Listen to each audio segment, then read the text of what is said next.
KVK of the year is here, and there is so much to break down. Stay tuned as we take a look at how Diplo went down, the kingdoms in this map, and how this KVK could play out.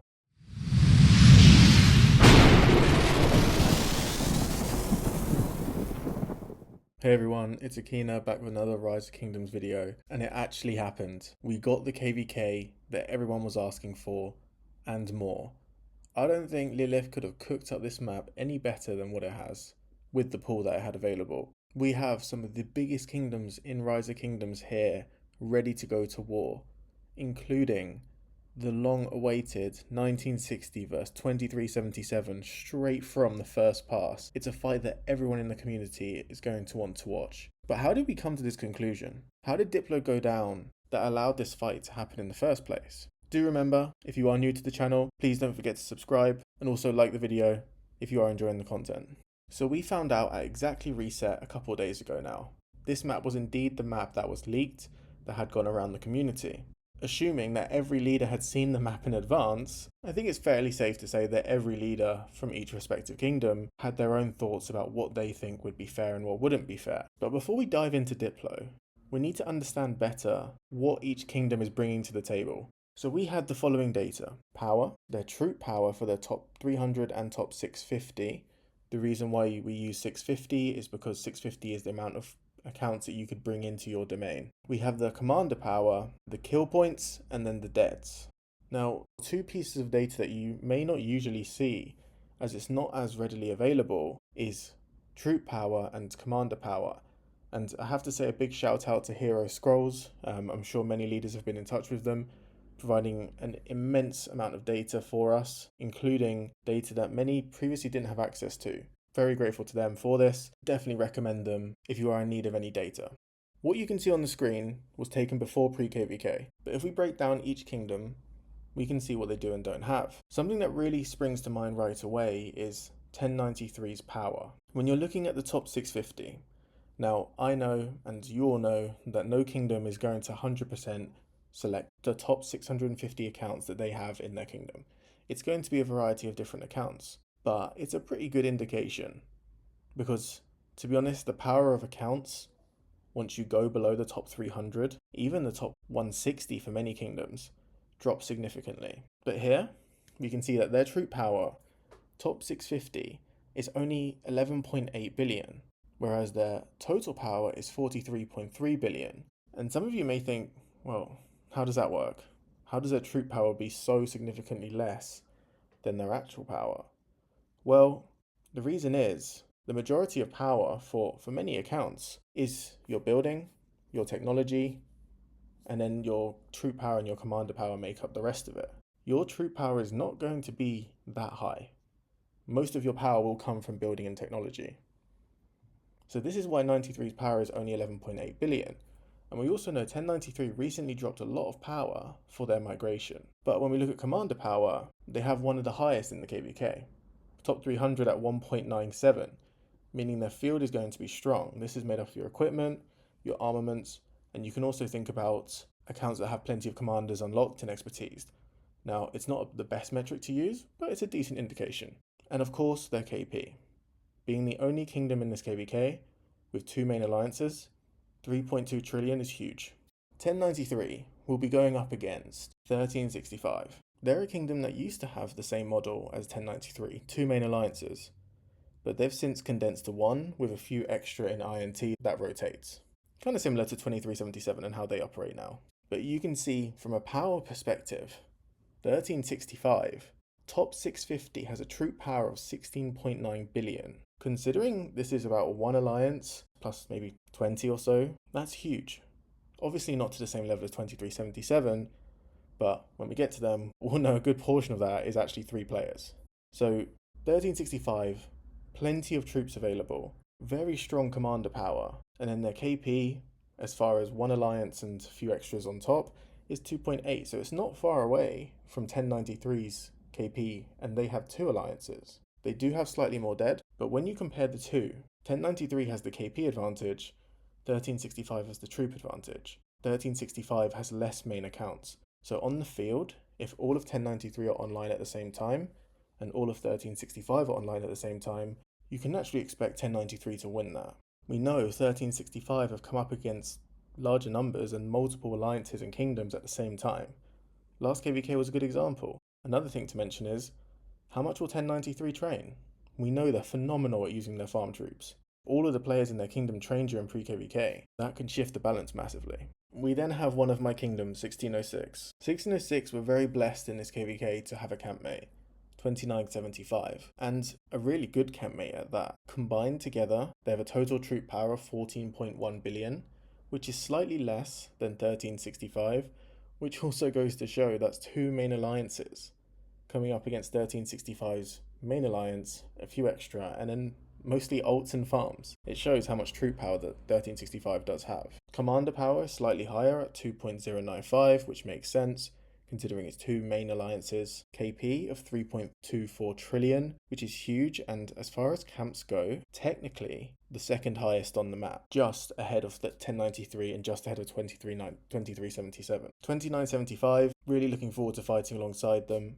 Spoken to their leader and very motivated for this KVK. Moving on to 2377. 2377 troop power, when you have a 2.2 billion, another 2.2 billion, and a 900, almost a billion player, Mr. Hope, Wild Lion, and BT Cyborg, that's a lot of troop power. It's almost 5 billion troop power. Commander power for top 300 is 1.7. This is one alliance with a few extra on top, but they have a KP of 3.1 trillion, which is huge, and deads of 10 million. They're clearly going to have strength in the field, but a major factor for this KVK is those three players, Mr. Hope, Wild Lion, BT Cyborg. How much are they going to drop? How much are they willing to drop? If they're willing to zero themselves, is that even possible in a KVK? There's so many troops to get rid of from a single account. Moving on to their rivals, 1960. The stats speak for themselves. There's roughly a 3 trillion troop power difference if you're looking at top 300. Top 650, it's about a 3, again, just over a 3 billion troop power difference. Commander power, 1.78, so slightly higher than 2377. KP, 4 trillion for the top 300 is insane and the highest in the game of Rise of Kingdoms. And as you can see, as we have the number 2 alliance for KP and number 3 kingdom for KP in 1093 and 2377, that is insane. They are almost 1 trillion KP above second place. Finally, the surprise camp that I don't think many were expecting. 2941, 1473, and 1814. These three have been put together to form a single camp with 3 kingdoms. Despite being the camp with the lowest total kill points on the map, they do have the numbers.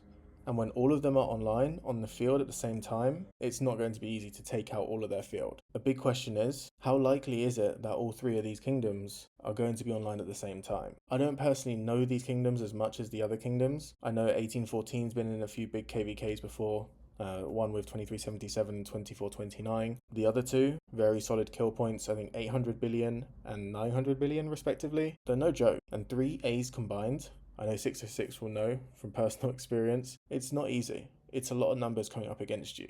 So that's the data we had to work with. Now going back to the map, how could we put these kingdoms together in a way that would be fair? And when we say fair, taking into consideration the data, the positioning on the map, and the overall goal for the KVK. No kingdom in this map wanted to just steamroll the other side. It's not fun. When you have a KVK like this, you want the big fights, you want it to go as long as possible. And therefore, there really was only one option. We know that 1960 and 2377 wanted to fight one another. It's one of the reasons for all of the excitement in this KVK. We can call them the team captains. Now, this wasn't necessarily brought up in discussions during Diplo, but 2941 and 2975 don't see eye to eye. As far as I was informed, 2941 actually blocklisted 2975 from being in the same camp as them. Maybe that contributed to why the camps are as they are now. And also from a positioning perspective, both of these camps have the best positioning on the map. They can either go to the left side of the map or the right side of the map. And when we look at the passes in this KVK, Pass 7 is really interesting because unlike Heroic Anthem and Tides of War, you cannot go through this pass until after Kingsland or Orleans is open. Therefore, from the map perspective, 960 and 2377 are locked on the right side. They cannot move to the left side until after Orleans is opened. Likewise, 365 and 1093 are locked to the left side. The map has almost created 2 1v1s with the 2 camps with the best positioning having the opportunity to go either way. So from a Diplo perspective, you probably wouldn't want to keep these two camps together. You want both sides to have that opportunity of support if they need it. Then we think about 1093 and we think about 1365. 1960 is generally considered as the strongest kingdom in this map, but we could say that 1606 and 2975 on paper are perceived as stronger than the Picardy camp, 2941, 1473 and 1814. So that kind of balances itself out. But then we have 1365 and 1093. And I saw a few people in the community commenting saying 1093 should go with 2377, 1606 and 2975. But that could also put 1365 in an awkward position, as you have 1093 above and 606, 2975 below. Even though Picardy could support, there's no guarantee that 1365 would have made it to Kingsland. I'm not saying they wouldn't, but there's no guarantee. And why play that sort of risk in a map this significant, when instead we could just make the entire top side go together and the entire bottom side go together, so that there is support available for both sides. So what happened in Diplo? Well, we found out the maps at reset, and for the majority of the time, it was a lot of waiting around. As always happens when you've just found out your maps, you needed to find the right people to contact, find out who had the Discord server ready, and then begin inviting all the leaders. It wasn't until 43 minutes past reset that we actually had all the leaders that we needed to be able to start Diplo. Once Diplo started, the first suggestion, before anyone had even suggested an option, there were already comments in Diplo of people saying that this should be quick, and multiple kingdoms agreeing to that. The first option suggested was top versus bottom, and funnily enough, everyone else was also in agreement. We decided to have a vote. Leaders gave their opinions of what else could have been an option, and really, every leader from kingdoms in the map were in agreement. So 48 minutes past reset, Diplo didn't take any longer than 25 minutes. It was super easy. I can't say any stories of any drama or any beef happening inside of the Diplo chat. It was very, very chilled, very quick, so appreciative to every leader there. So now when we split the stats up, now that we know each camp, we're going to only look at top 650, because top 650 is the entire domain. It gives a more representative example, especially for troop power, of what each camp or each side has. 129 billion for top 650 for the top camp, 137 billion for the bottom side. When you break it down to troop power, it's 45 billion for the top, 53 for the bottom. So the bottom side has about 8 billion more troop power. But then you look at commander power, and that's about 3 billion more for the top side versus the bottom side, which you can say could translate on the field. When you look at KP, that reinforces it as well.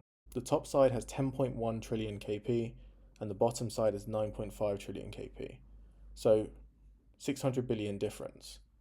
Not a small amount, but at the same time, it balances out, as one side has more troop power, the other side has more KP. Now, that troop power difference could shift massively during pre-kvk. There are huge kingdoms in this map, and each kingdom has players that can train a significant amount of troops. So we don't know how this is going to end up. Top side could maybe shoot up in power and balance out those troop numbers. We don't know. But when we look at the map and try and break this down, let's go through it pass by pass. What is likely to happen? We start off on the right, because the right, there is no thinking required. 1960 and 2377 will both go through those level 4 passes and will both go for each other. Even though both technically have a free zone available to them, neither of them will take it. They will go in there and they will fight. Who will win? Your guess is as good as mine. I'm fascinated to see how it plays out. Then we have Picardy and La Marche camps. For both of these, neither of these camps will have a fight in the first zone. They will go through their respective level 4 passes, and they will just farm and prepare for the next zone. But in the top left, we have 1093 and 1365 in almost the exact opposite position of 1960 and 2377. These two will go head on, and it is a fight that many are excited for. Similarly to 1960 and 2377, it's too tough to call for now. The great thing about Orleans, Zone 6, when those level 5 passes open, there is no hiding. Unlike Heroic Anthem, and unlike Tides of War, there is no safe entry into Kingsland. You have to fight and you have to earn your pass. I don't expect either 2377 or 1960 to get pushed back. I think with the use of forts, both kingdoms will remain, and both will get into Zone 6. And I think the same goes for 1093 and 1365. We all know that everyone wants to get to Kingsland, but Zone 6 will be the real determinant of how that plays out. And really interestingly is how Orleans is set up as a zone. Despite being 6 camps, there are only 4 passes to Orleans. That means one camp is not going to have access at the beginning, and we all know how significant the start of the Kingsland area is, or the Orleans area. So how is this going to play out? Who's going to get access? Will any kingdom remove another from getting access to Kingsland? If so, and they get a 3-to-1 advantage on the passes, it's almost game over. These zone wars are not short. 365, 1093, 960, 2377 will all be fighting for at least 10 days before the next pass is open. And then those zones aren't short either. So by the time each kingdom gets to Kingsland, there might be some kingdoms that are literally crawling their way in from just being so spent and exhausted from fighting. The map is truly set up to be bloody from the very first pass. And I honestly think the current kill points record, which was set by Peacemaker of I think it was 13 billion in 1 KVK, will be broken.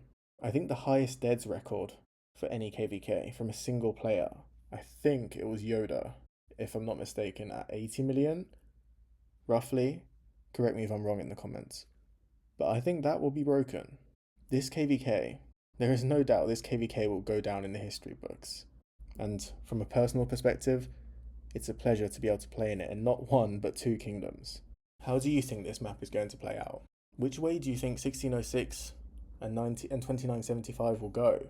And which way do you think Picardy will go? Do you think both will support the left and leave 1960 to fight 2377 1v1? Or do you believe one side will go and help the right side? Do you think the kingdoms in each of those camps are going to split? There are so many options available to these two, and a lot will depend on how these Zone 5 fights play out. We just don't know what's going to happen for now. But what I can say is it's going to be incredible. There is no level higher than this in Rise of Kingdoms. The biggest spenders, the biggest fighters from the biggest kingdoms. And it's not long to go until war starts. I'll be covering this KVK throughout, so make sure you subscribe to the channel, like the video, and turn the bell notification on for new uploads. It's going to be an incredible few weeks. Thank you everyone for tuning in, for listening to this video and this analysis of this KVK, and I'll catch you all in the next video.